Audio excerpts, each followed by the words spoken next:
My ex-boyfriend humiliated me in front of his friends and left me with an expensive bill. Later, I discovered he had lied about his job and life.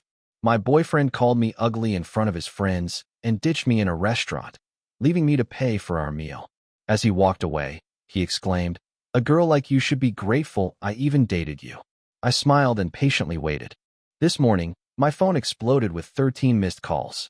I am still processing what happened last weekend. I keep reliving it in my thoughts, wondering whether I dreamt the entire thing. But nope, my maxed-out credit card and ice cream smears on my couch prove it was real. For reference, I'd been dating Mark for 2 years. 2 years. Not just a casual fling or whatever. We had the entire routine down. Sunday Netflix marathons, awkward holiday meals with both families, and even that bizarre couples yoga class he insisted on trying, which we both were terrible at, to be honest. Things were not perfect with us, are they ever? But I assumed we were solid. We had discussed moving in together this summer. He had these little bothersome habits like leaving his socks all over the place, texting while watching movies, and offering helpful comments about my appearance.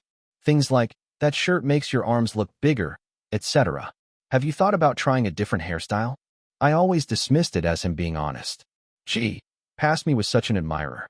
So, last Friday, Mark texted me about a meal with several coworkers. He had never really included me in his job life before, always claiming it was unprofessional or whatnot. So I was actually excited. I even went shopping for a new outfit, damn my budget, and spent hours getting ready. I'm talking about an entire YouTube makeup tutorial, the pricey straightener I only use on special occasions, and the works. I arrived at this highly pricey downtown restaurant with little portions and no prices on the menu. Red flag number 1. Mark had already arrived, accompanied by 2 coworkers, Leo and Paul. There was a strange vibe that greeted me as I approached. Mark barely recognized me, offering only a half stand from his chair and a brief, "You're late." I was only 2 minutes late because parking was tough. As I sat down, he noticed my attire and asked, "Oh, you wore that?" Not quietly, either. His companions exchanged this look, and I could feel my cheeks becoming hot.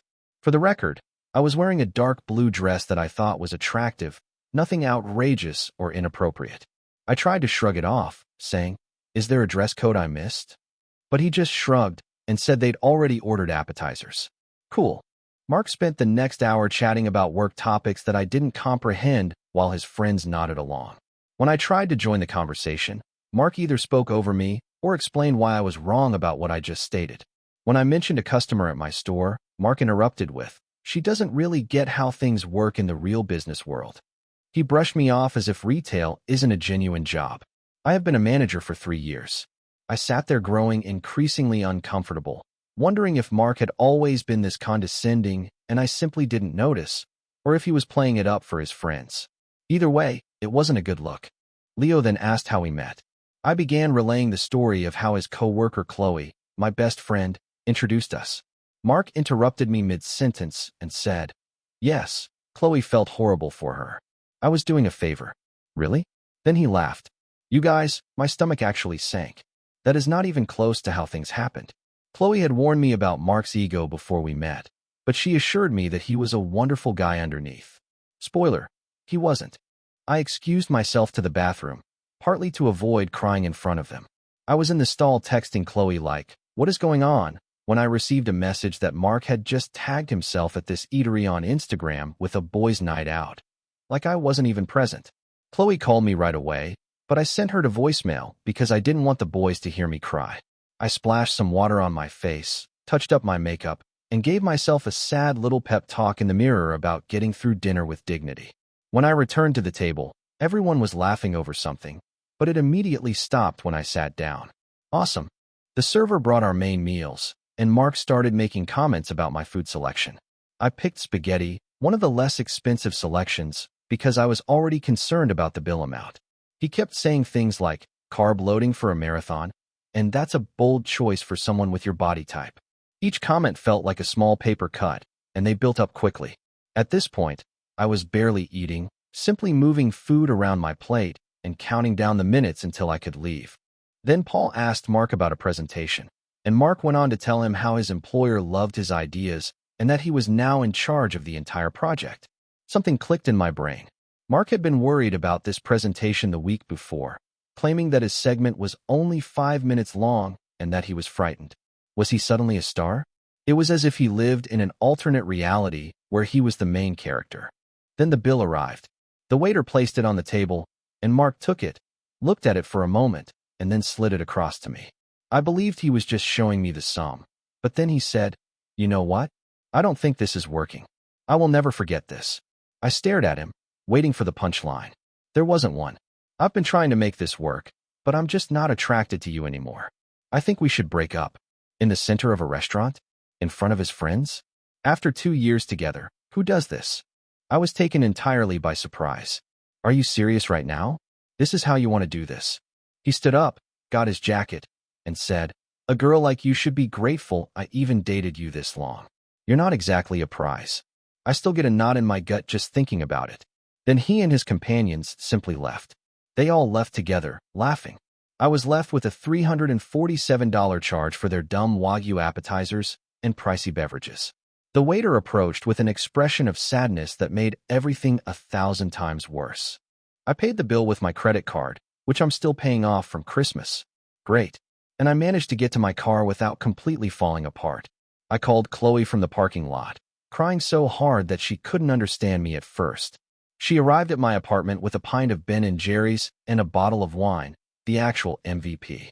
Between ugly crying and stress-eating cookie dough, I told her everything. She was furious. I had to talk her out of driving to Mark's house and raising a disturbance. That's when she went odd. She kept asking questions about what Mark had said about work, the project he mentioned, his position within the organization.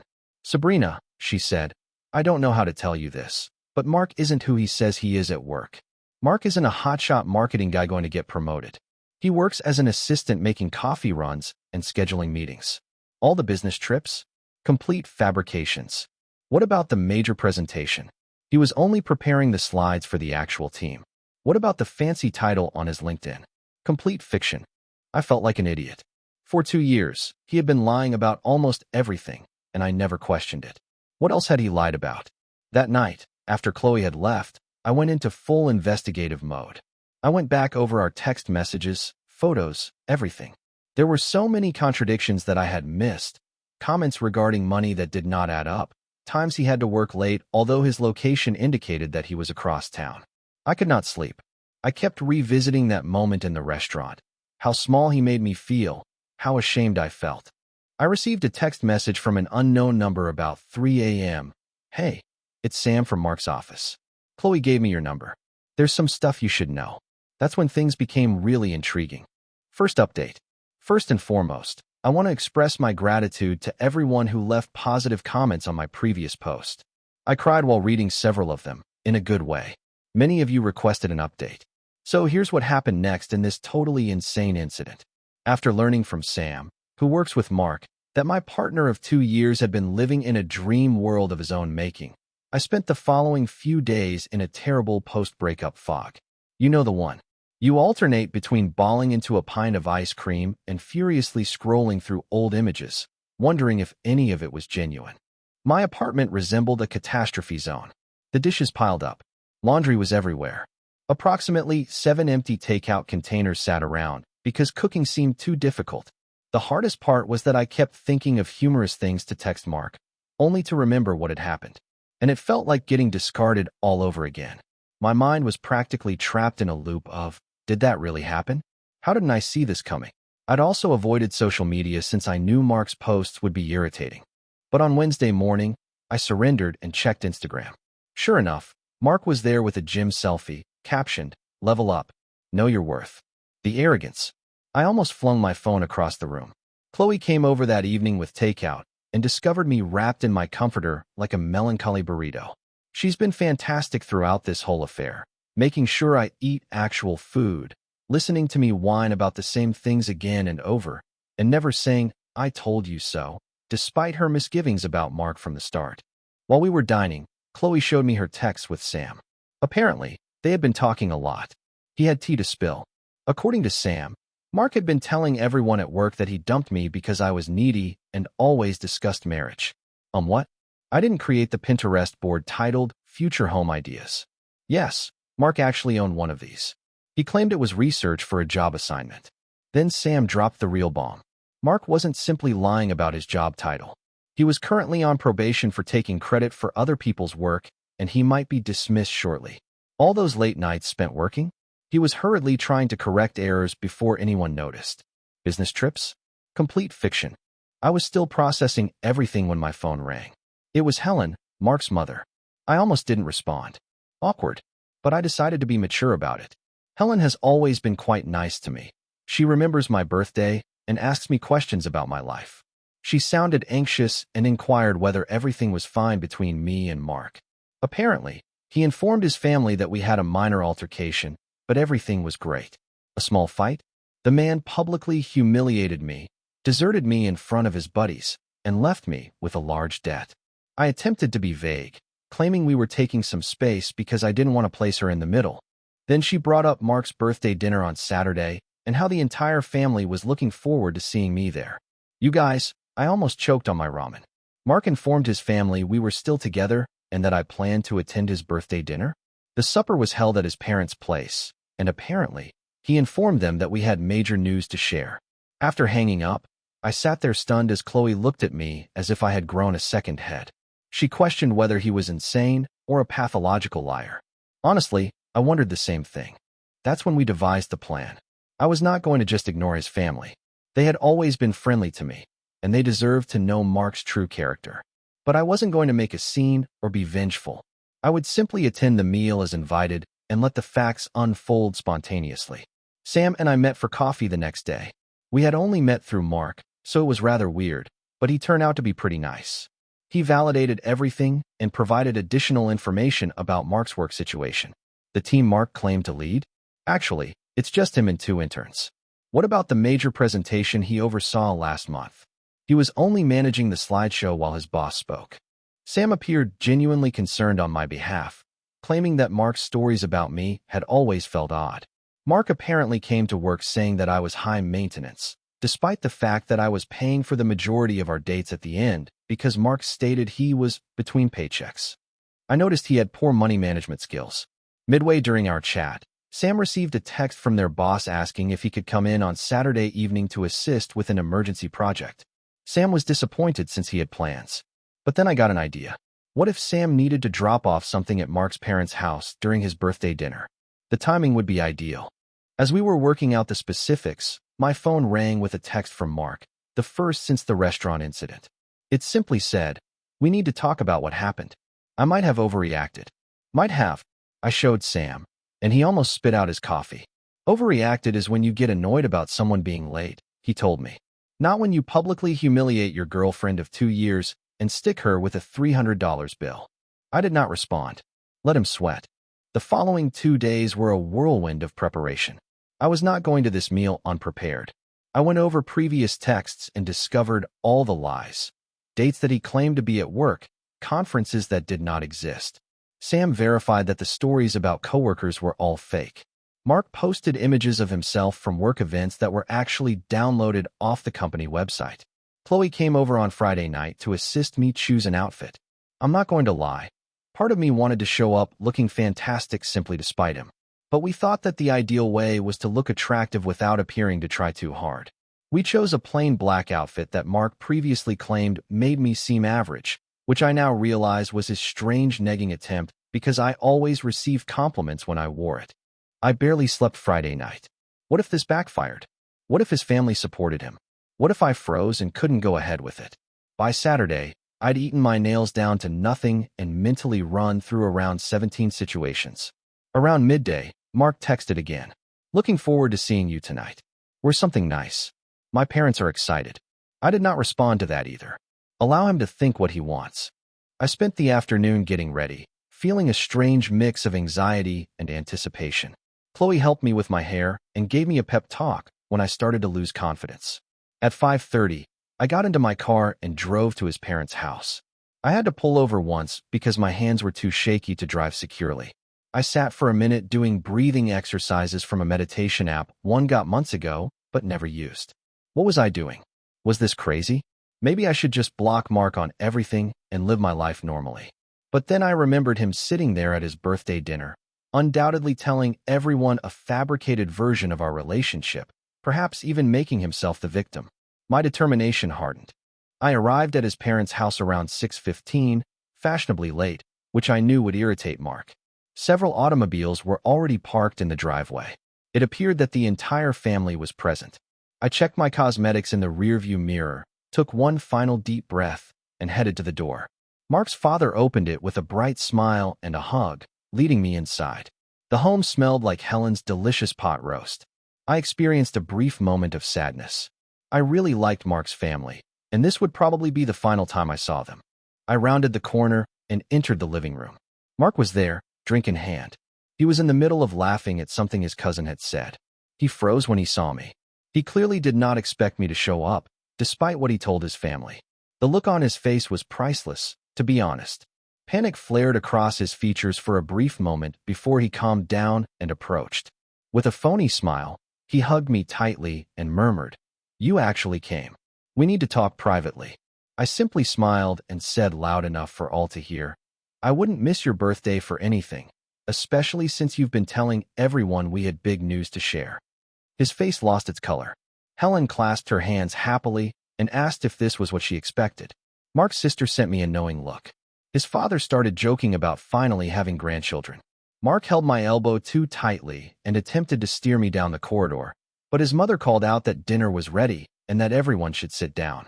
We all took our places around the dining table, with Mark wearily monitoring my every move. Sam sent me a text message, "On my way, 15 minutes out." Mark leaned down and hissed, "What are you doing here?" I thought after the restaurant.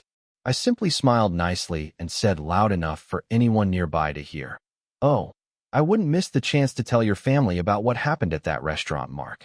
I'm sure they'd love to hear that story." The look of complete dread on his face as his mother began bringing out the meal was worth every second of anxiousness it took to get there. Game on. Second update. I'm finally ready to discuss what happened at Mark's birthday dinner. Sorry for the delay. I needed a mental health day after all of this stress.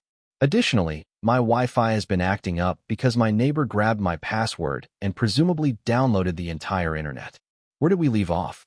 Right, me sitting at Mark's dinner table with his family while he worried about what I could say.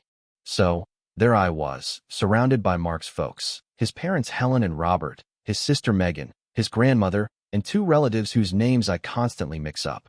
Helen's wonderful pot roast, those buttery mashed potatoes I'd literally dreamed about, and a fancy salad that no one was going to eat, but everyone would pretend to like sat before us. The first 20 minutes were just unpleasant. Mark kept trying to manage the conversation while giving me warning glances. I simply smiled and passed the bread rolls. I enjoyed the way his left eye twitched whenever I opened my mouth. Petty? Maybe. Satisfying? Absolutely. Helen kept the conversation going, bless her. She inquired about my family, job, and the usual small talk. Then she remarked how proud everyone was of Mark's great promotion. I almost choked on my water. I looked at Mark, whose face had turned the same shade as the beets on the table. Mark jumped in, discussing how his team was crushing their goals and how his boss was essentially grooming him for senior management. I simply nodded along, watching him dig himself deeper with each syllable. Then Robert, who has always been the quiet kind, suddenly inquired about the Johnson account.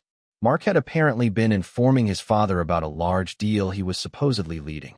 Mark's response was so ambiguous that it could have been a horoscope, something about strategic pivoting and utilizing core competencies. It literally meant nothing. His sister, Megan, caught my attention across the table. She's always been the suspicious one in the family, the sort who Googles facts during disagreements and calls others out on their lies. She raised an eyebrow at me like, "Is he serious right now?" That's when Helen mentioned the future. She inquired about our major announcement and whether it had anything to do with us taking the next step. Mark nearly dropped his fork and murmured something about how it was not the appropriate time to address it. His grandmother, who has no filter and is my absolute favorite person in his family, cut in. "So, are you two moving in together, or what? Because Mark said you were looking at apartments together." Again, news to me. The furthest we had gotten in that conversation was my remarking, "Maybe we should think about combining our Netflix accounts to save money." Mark sought to redirect the subject back to himself, mentioning how his boss had given him a company card for business spending. I couldn't help myself. I was curious. What kind of expenses are you authorized to approve? He mumbled something about client dinners and team outings. At that point, I casually mentioned, "Oh, speaking of dinners, Mark took me to this amazing restaurant last week." "What was it called again, honey?" "The one where you met up with Leo and Paul." The color on his face drained faster than my phone battery on TikTok. Seriously, my phone can't take more than 20 minutes of browsing without dying. "Anyone else?" Before he could reply, the doorbell rang. Perfect timing. Helen went to answer it, and I could hear her delight. "Oh, Sam? What a surprise." Mark looked like he was about to pass out. Sam strolled in, dressed professionally in a button-up shirt and holding a folder. He apologized for disturbing Mark's birthday meal, but he had some work documents that Mark needed to sign right away on Monday morning. Helen, the perfect host, quickly offered him to join us for dessert later. Mark attempted to lead Sam to the front door, but Robert demanded they handle work right there at the table since we're all family here. Sam sat in the empty chair beside me, which I had carefully saved, not gonna lie. Mark gripped his fork so tightly that I thought it might bend. That's when Robert asked Sam how the big presentation went, the one Mark appeared to be leading. Sam seemed perplexed for a second. He eventually caught on. He looked at me, then at Mark, and I could see him reaching a decision. Sam stated that the presentation went well. However, he added that their supervisor had delivered it, with Mark and the team offering assistance. Robert was perplexed and responded, "That's not how Mark described it." I jumped in, because I'm messy like that, and asked Sam about Mark's promotion. Sam seemed so uncomfortable, torn between loyalty to a coworker and not wanting to lie to an entire family. He fidgeted with his napkin and made some vague remarks about company restructuring. Mark interjected with a phony laugh and attempted to change the conversation to sports or something, but his sister wouldn't have it. She asked Sam directly what Mark's current title was. The hush that followed was like the moment you drop something fragile in a quiet library. Everybody hears it. Nobody wants to admit it. Sam looked at Mark, who was silently imploring him through his eyes, then at me. I nodded slightly. He cleared his throat and explained that Mark was an administrative assistant in the marketing department. The silence. Robert lowered his fork gently. His grandmother made a small hum sound. Megan said something that sounded suspiciously like, "I knew it." Mark quickly entered damage control mode. Sam expressed confusion. He had several duties. It was complicated. But the dam had cracked. His relatives began asking him specific questions which he couldn't avoid. "When did you get promoted?" He hadn't. "Why did you say you had a team?" He didn't. "What about that corner office you mentioned?" Also fictitious. Mark's stories became less detailed with each query. He kept looking at me as if this was my fault. This simply increased my will to let everything out. Helen, bless her heart, tried to smooth things out. She advised we all have some cake and talk about brighter topics. As she went to the kitchen to get it, Megan questioned me about the restaurant I mentioned earlier. This was my moment. I took a big breath before telling them everything. How Mark invited me to meet his pals, how he had belittled me throughout supper, how he abandoned me in front of everyone and walked away, leaving me with a $347 bill I couldn't afford. Mark tried to interrupt numerous times, but his father cut him off with a glare I'd never seen before. Pure disappointment. Mark's defense was that I was exaggerating and playing the victim, that I had embarrassed him in front of his coworkers by not fitting in, and that leaving me with the bill was teaching me financial responsibility. His grandmother literally snorted at the last one. Sam, who had been quiet for most of this, eventually piped up. He confirmed my story. He also mentioned that Mark had been bragging to coworkers about how he had put me in my place. He even took out his phone and showed texts from Paul. "Everyone, get your receipts." They were discussing what had transpired. Helen returned with the cake just as Mark attempted to paint himself as the victim again. She put it down and questioned, "What did I miss?" Nobody talked for a time. Then Mark's father said very gently, "We need to have a family discussion about honesty." Mark erupted like a full-blown toddler throwing a tantrum. He accused me of inciting his family against him, called Sam a traitor, and said that everyone was simply jealous of his accomplishment. What accomplishment? He knocked over his water glass, pointed toward me, and shouted, "A girl like you should be grateful I even bothered with you." His mother gasped. His grandmother muttered something that I'm sure was old folks swearing. His sister only shook her head as if she wasn't surprised. I remained calm and said, The only thing I'm grateful for is finally seeing who you really are." Mark stormed out, slamming the door so forcefully that one of Helen's ornamental plates flew off the wall and fractured. The aftermath was very quiet. Helen apologized to me around 50 times. Robert appeared exhausted and dejected. Megan helped mop up the spilled water. Sam apologized for his role in the unpleasantness, but he stated he couldn't stand by and let Mark lie to everyone. The oddest thing happened. Instead of asking me to leave, they insisted that I stay for dessert. We all sat there, Mark's ex-girlfriend, coworker, and family, eating birthday cake without the birthday boy. In any other context, it would have been the most uncomfortable thing ever. However, it wasn't. After the cake, I helped Helen clean up the kitchen. She kept apologizing, claiming she had no idea Mark was lying about so much. She appeared really heartbroken, not simply about what he'd done to me, but about who her son had become. I felt awful for her, to be honest. No parent wants to discover their child is, well, kind of bad. She calmly inquired if there had been any previous indicators, and I admitted that looking back, there were warning signs I had overlooked because I wanted to believe the best of him. As I was about to leave, Mark's dad grabbed me aside. He praised me for being honest, and he apologized for what his son had done. He appeared despondent, as if he was trying to find out what went wrong with his upbringing. I assured him it was not their fault. Mark had made his own decisions. Sam volunteered to walk me to my car, perhaps understanding that I needed a moment to comprehend things. As we proceeded down the road, he remarked that Mark had been having troubles at work for several months, taking credit for others' ideas, lying about his contributions, even fabricating client emails. He was on his final warning before possible termination. Mark's intense need to appear successful made a strange kind of sense. His entire persona was based around this fabricated appearance of prosperity and status. When I considered it that way, I almost felt bad for him. Almost. I thanked Sam for supporting me and drove home in a strange state of emotional fatigue coupled with relief, like when you finally remove an uncomfortable bra at the end of the day. Sorry for the strange analogy, but you understand what I mean. When I came home, I saw 3 missed calls from Chloe requesting updates. I was going to call her back when my phone vibrated with a text message from Mark. "You've ruined everything. This isn't over." I did not respond. I just blocked his number and made myself some tea. I should have been terrified or upset, but really, I just felt exhausted and even a little proud of myself for standing up to him. I assumed that was the end of it. I actually did. But what about this morning? My phone blew up with 13 missed calls from Mark's mother, his sister, and Sam. There were several numbers I didn't recognize. Something had occurred overnight. Based on the increasingly agitated voicemails, Mark had totally lost it. Last update. I'm now ready to explain the 13 missed calls.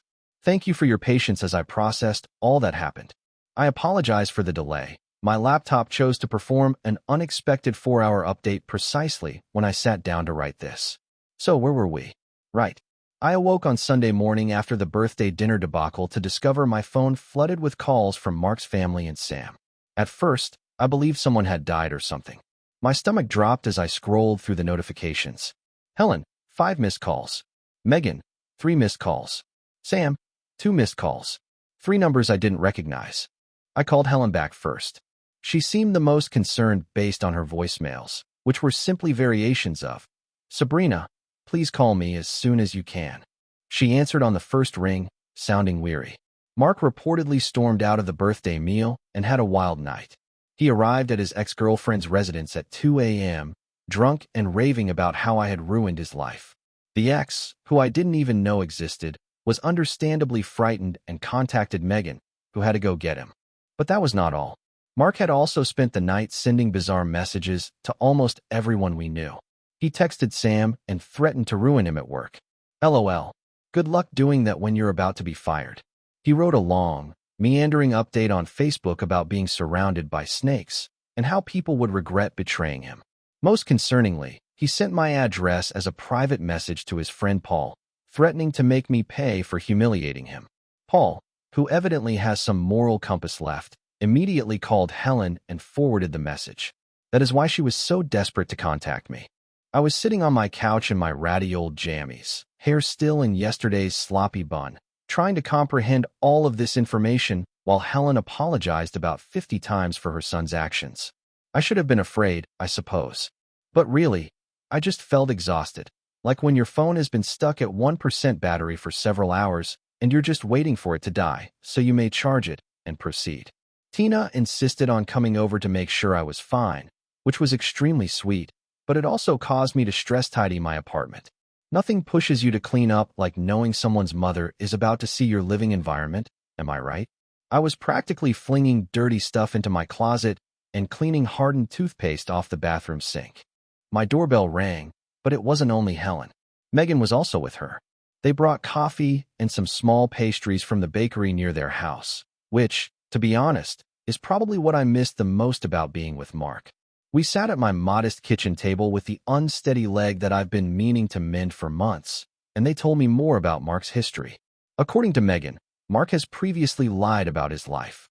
In college, he reportedly told everyone he was on the baseball team when he was actually cut at tryouts. He once claimed to be speaking with a popular girl who didn't know who he was. He had a consistent practice of inventing this imaginary version of himself, one that was more prosperous, popular, and generally more than reality. While they talked, my phone kept vibrating with texts from friends who had witnessed Mark's social media meltdown. Chloe was freaking out, wanting to come over with her boyfriend who does kickboxing, just in case. She watches way too many crime series, I swear. My group chat was exploding with confusing messages about Mark's theatrical subtweets. That's when the doorbell rang again.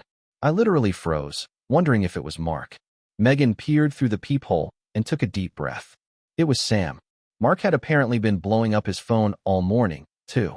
Sam wanted to warn me in person since Mark mentioned paying me a visit. So, here we all were.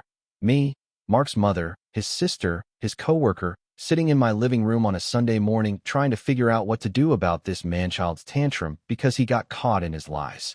If things weren't so stressful, that would have been hilarious. Imagine explaining this situation to someone who wasn't present. Sam added that their supervisor was already aware of Mark's social media outburst. Someone took a screenshot and forwarded it. Monday at work was going to be interesting. Megan was concerned Mark might do something stupid if he lost his job on top of everything else.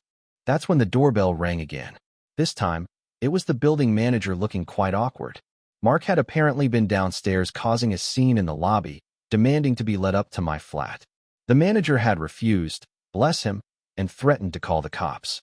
At that point, Mark stormed off, yelling loudly enough for everyone on the first floor to hear that I was a liar. Helen appeared devastated. She kept apologizing, saying she didn't know what went wrong with him. I felt bad for her. Imagine finding out your adult son is essentially a living red flag. Megan was more practical, advising that I document everything in case Mark's actions escalated. We were all sitting there trying to figure out what to do next when my phone buzzed with a notification. Mark tagged me in an Instagram story. Against my better judgment and everyone in the room warning me not to look, I opened it. It was a photo of me from early on in our relationship, sleeping on his couch, mouth open, captioned, "Miss Perfect who ruined my birthday isn't so perfect after all. A girl like you should be grateful that anyone took pictures of you at all." As if that was his grand revenge. A slightly unflattering snapshot taken 2 years ago. I genuinely laughed out loud. Helen wasn't anticipating this reaction, but really, if this was the worst he could do, I was going to be okay. Just as we were considering the next step, there was a tremendous banging on the door. We all jumped. Then we heard Mark's voice, slurring slightly. "Sabrina, I know you're in there. Open the door." Sam quickly jumped up as if he were going to face Mark, which was nice but unneeded. I was already calling the building's security guard, the advantages of a slightly more expensive apartment building. Mark continued hitting and yelling, and I could hear my neighbor's door open as she came outside to check what was going on. By the time security arrived, Mark had moved on to kicking the door. The security guard did not screw around. He warned Mark to leave, or he would contact the cops. There was some back and forth that I couldn't fully understand. Then came quiet. The security guard gently knocked and informed me that Mark had left the building but was still in the parking lot, possibly waiting. Helen felt mortified. She insisted on going down and dealing with her son herself, and honestly, I was relieved to allow her. She was so distraught that Mark's father, Robert, had to come and pick them both up. The scenario was sad. After they went, Sam and I sat on my couch in startled quiet for a while. He eventually broke it by asking, "Do you have any alcohol?" Which seemed like an appropriate reaction to the morning we'd experienced. We shared a bottle of wine I had saved for a special occasion, and this certainly counted. Sam left in the late afternoon, and I was emotionally weary. Chloe came over and spent the night just in case Mark decided to make another appearance. He didn't, fortunately. We ordered pizza, watched horrible reality TV, and tried to understand how chaotic my life had become in just over a week. The following weeks were an adjustment period. Mark was sacked from his work after failing to show up for 3 days and sending disrespectful emails to multiple coworkers. He temporarily went back in with his parents. I only know this because Megan and I have remained in touch. She's actually pretty cool. We get coffee occasionally. Mark attempted to call me several times, leaving voicemails ranging from angry to tearful to strangely nostalgic. I preserved them all just in case, but never responded. He made a couple of bogus Instagram accounts to contact me, but they were so clearly him. Who else would type, "You're making a big mistake," with that spelling error? I immediately blocked them. The strangest thing was running into him at Target approximately a month later. I was in the home goods area looking for shower curtains. Suddenly, he appeared, holding a package of socks, and it looked like he hadn't slept in days. We made eye contact just for a second. I was concerned that he would cause a scene. Instead, he simply turned around and walked away, leaving his shopping cart right in the aisle. It was 3 months ago now. Mark eventually relocated to his uncle's home in another state, according to Helen, who continues to send me holiday cards. It's lovely but awkward. His social media has been unusually silent. Megan believes his parents have finally cut him off financially until he receives therapy. As for me, I'm doing very well, actually. My apartment now seems like mine again. I've changed the furnishings and replaced the items that reminded me of Mark. The oddest effect of all this could be my surprising friendship with Sam. We're not dating or anything, though Chloe is still working to make that happen. But we have lunch occasionally and text about ridiculous TikTok videos.